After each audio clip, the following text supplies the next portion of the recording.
Creed 3 was the newest boxing film starring Michael B. Jordan. It was also his directorial debut, and the film is a direct sequel to Creed 2, and brings back Adonis Donnie Creed. After years of successful boxing, he decides to hang up his boots. He doesn't step away fully from boxing since he's a promoter for his own professional boxing gym. The film also stars Jonathan Majors as Damian "Dame" Anderson, an old face from Adonis' complicated past.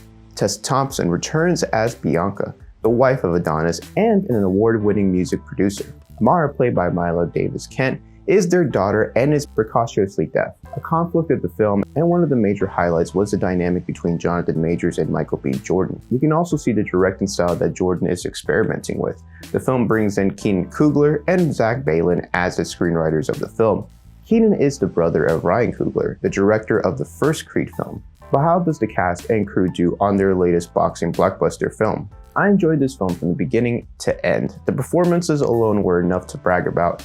Everyone in the cast brings their A-game in the third film. Jordan, Thompson, and Majors were all highlights of my own and delivering all-time performances in my eyes. Phylicia Rashad was nice to have back in the film as Adonis' mother, Mary. The daughter Amara was so sweet on screen, and her scenes with her father were just great choices by Michael B. Jordan. I like having these sweeter and smaller moments with these characters.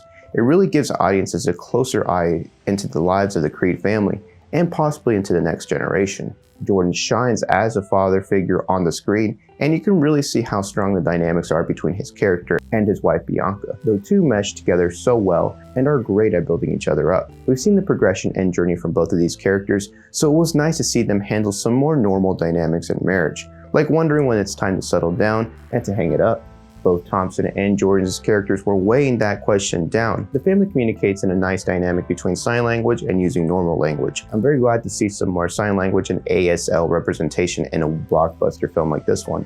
The family also looks to be at their happiest in a very long time, but a troubled figure from Adonis' past returns after being locked up for nearly 20 years. Jonathan Majors shines as Damian Anderson, the troubled old friend from Adonis' past. The two were caught up in trouble with the law, and Damian was left as the fall man. He was put in jail for nearly 20 years, while Adonis was able to flee and escape this dark chapter, until now. I love the introduction of Jonathan Majors as a lowly and helpless friend. It highlights not only how good-hearted Adonis tries to be, this also highlights the level of manipulation that Damian was capable of. The flashback scenes were nicely done and helped build more and more of the story as the film progressed. Adonis was clearly struggling with his past returning to haunt him and was locking away a lot of that feelings towards his wife. His business took a big hit too when Damian manipulated himself to a main event title against Felix Chavez, played by real pro boxer Jose Benavides Jr. Chavez was the title holder for Creed Athletics and was injured intentionally by Damian in their fight. Dame wins and his plan was unveiled by Mary, who was keeping Damian's prison letters a secret from her son. Jordan's character is angered and challenges Damian to a fight, stepping out of retirement.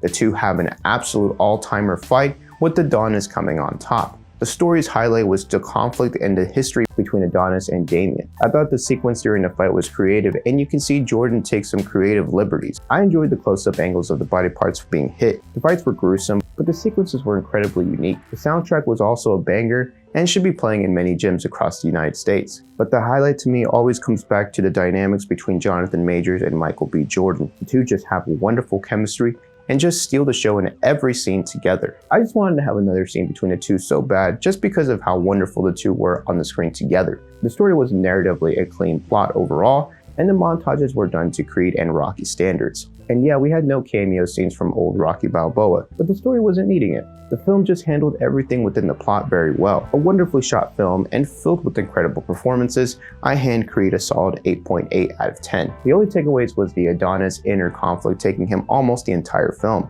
A lot of mistakes were made at his hand, but ultimately he fixed his own problems. The Creed family vibe in the film was strong and showed incredible resiliency based on the performances. Tessa Thompson is just really magnetic on screen and has such a solid range for the role. Mila Davis-Kent was a gem of an actress to play Adonis' daughter Amara. You can only see bigger roles for the actress in her future. The film was just full of way too many good performances to get hindered by shortcomings in my eyes. Creed 3 felt like a good ending to the franchise. The ending celebration and the closure with Damian was a nice but logical end to the Adonis Creed character.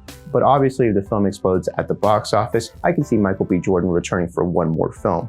But let me know what you guys thought of Creed 3. Do you like Michael B. Jordan's directing debut? And what was the biggest highlight of the film for you? Share all those thoughts down below.